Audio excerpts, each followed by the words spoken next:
অনেক দিন পর বন্ধুদের সাথে মিলে আসলাম সমুদ্রতে ঘোরার জন্য। দেখো আমি একদম কিন্তু পোস্ট দেওয়ার জন্য দাঁড়িয়ে আছি, একদম সমুদ্রের তীরে আছি। আমার পিছনে কিন্তু সমুদ্রের ঢেউ চলছে, অনেক ঢেউ হচ্ছে। আমি বন্ধুকে বলেছিলাম ভিডিও ক্যামেরা করার জন্য, সে কিন্তু ভালো একটা ভিডিও ক্যামেরাম্যান, তাই তাকে দিয়েছি ক্যামেরাটা করার জন্য। আর আমি চলে গিয়েছি পোস্ট দেওয়ার জন্য, কারণ পানির জন্য ভালো করে পোস্টটা হয়নি, কারণ আমার ঢেউ আসেনি। প্রচুর পরিমাণে ঢেউ আগে এসেছিলো, কিন্তু এখন ঢেউ নেই। আমি যখন গিয়েছি তখন ঢেউ পুরো শেষ হয়ে গিয়েছে, তাই চেষ্টা করলাম একটু পোস্ট দেওয়ার জন্য। দেখো এখন আমি দাঁড়িয়ে দাঁড়িয়ে পোস্ট দেওয়ার জন্য বলছি, ওকে বলছি ফটো নেওয়ার জন্য, ও তো ভিডিও করে নিয়েছে। আমি বলছি যখন পানির ঢেউটা আসে তখন আমাকে ফটো উঠাবে, তখন দেখতে সুন্দর লাগবে। তারপর সে কী করলো, ফটো না উঠিয়ে ভিডিও করে দিল। কেমন হয়েছে, লোকেশনটা কেমন সবাই জানাবে। আশা করি সবার ভিডিওটা ভালো লাগবে। এই দেখো সমুদ্রের পার কত সুন্দর সুন্দর জিনিস দেখা যায়। সবাই এখানে হাওয়া খাওয়ার জন্য আসে, তাই আমরাও চলে এলাম হাওয়া খাওয়ার জন্য এবং এবং দেখার জন্য। অনেকগুলো জিনিস আছে এখানে দেখার। পুরো পাথরের উপরে বসে বসে কিন্তু যার মন খারাপ তাহলে এখানে চলে আসতে পারো। পাথরের উপরে বসলে হালকা হালকা যখন বাতাস আসবে তোমার মনটা কিন্তু একদম শীতল হয়ে যাবে, মন খারাপ থাকলে ভালো হয়ে যাবে। এই দেখো আন্টিরাও এখানে এসেছে, তাই আমরাও একটু ভিডিও করলাম তাকে। আন্টিরা কিন্তু এখানে খুব এনজয় করছে, ফটোগ্রাফি করছে, তাই আমরাও মিস করিনি, আমরাও ভিডিও করে নিয়ে এলাম। কেমন হয়েছে সবাই জানাবে, ঠিক আছে? এটা হচ্ছে মহাবালিপুরম। এই দেখো কত সুন্দর একটা জায়গা, সবাই বসে বসে পোস্ট দিচ্ছে। আমরা দাঁড়িয়ে দাঁড়িয়ে কী করবো, আমরাও ভিডিও ক্যামেরা করলাম, চেষ্টা করেছি। আবার আমি দাঁড়িয়ে গেছি পোস্ট দেওয়ার জন্য, কারণ অনেক সুন্দর একটা ভিউ হচ্ছে এখানে। ঠান্ডা ঠান্ডা হালকা হালকা বাতাস চলছে এবং সমুদ্রের ঢেউ কিন্তু পাহাড়ের পাথরের নিচে যেতে পারেনি। এখানে যাওয়ার জন্য পারমিশন চাই, এখানে আশেপাশে পুলিশ আছে, তাই নিচে যেতে পারিনি, নয়তো নিচে গিয়ে আমি ভালো করে পোস্টটা দিতাম। উপর থেকে চেষ্টা করলাম পোস্টটা দেওয়ার জন্য। যাই হোক, যেমন হয়েছে ভালোই হয়েছে, সমস্যা নেই।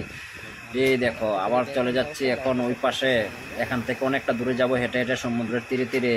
তাই বন্ধুকে দিলাম ক্যামেরাটা করার জন্য, সে কিন্তু ক্যামেরা করছে এখন, কিন্তু আমার কাছে মোবাইল নেই। আমার বন্ধুটা ক্যামেরাটা করেছে, সঠিকভাবে করতে পারেনি, ক্যামেরাটা নিচের দিকে করেছে, তার জন্য পুরোটা ক্যাপচার হয়নি।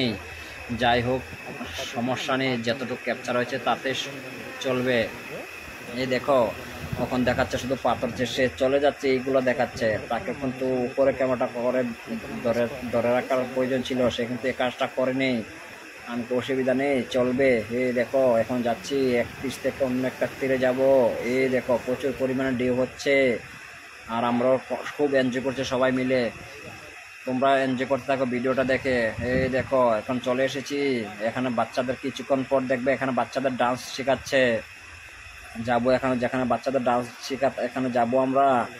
এই দেখো খুব ভালো একটা পরিবেশ, সবাই কিন্তু গার্লফ্রেন্ড নিয়ে এসেছে। আমরা সিঙ্গেল বয়, আমাদের গার্লফ্রেন্ড নেই, তাই আমরা গার্লফ্রেন্ড নিয়ে আসতে পারিনি। এখন গাড়ি দিয়ে চলে এসেছি অন্য একটা জায়গাতে। এটাও প্রথম যেখানে ছিলাম এখান থেকে অনেকটা দূরে চলে এসেছি, এটাও একটা সমুদ্রের স্থির। এই দেখো অনেক সুন্দর সুন্দর পিলার দেখাচ্ছে, ওখান যে আইল্যান্ডটা দেখা যাচ্ছে ওই আইল্যান্ডে আমরা যাব। অনেক ঘোরাঘুরি করার পর ওই আইল্যান্ডের কাছাকাছি চলে এসেছি। এই দেখো এখানে কিন্তু পিস বোটও চলছে, টাকা দিয়ে কিন্তু সমুদ্রতে চড়া যায়। এই দেখো অনেকগুলো পিস বোট আছে, তোমরা চাইলে তোমরা চলাফেরা করতে পারো ওখানে। 200 টাকা না 300 টাকার টিকিট লাগে, সঠিক আমি জানি না। এই দেখো খেপা এসেছিল আমার সাথে। আর এখানে বাচ্চাগুলোর ডান্স শেখানো হচ্ছে, তাদের টিচার আছে সাথে, লেডিস এবং জেন্টস, তারা সবাই কিন্তু প্র্যাকটিস করছে। আমরা দাঁড়িয়ে দাঁড়িয়ে দেখছি এবং ভিডিও করছি। ভিডিও করা শেষ, এখন যাচ্ছি আগে। আইল্যান্ডটা যে প্রথম দেখেছিলাম এইরকম আইল্যান্ডে আমরা যাব। ফাইনালি আইল্যান্ডে চলে এসেছি। এই দেখো এখানে তারা সবাই লাভ করছে, আর পাশে একটা আঙ্কেল আছে। এই দেখো আঙ্কেল মাছ ধরার জন্য এখানে চলে এসেছে, মাছ পায় কিনা জানি না, সে কিন্তু হিন্দিওয়ালা।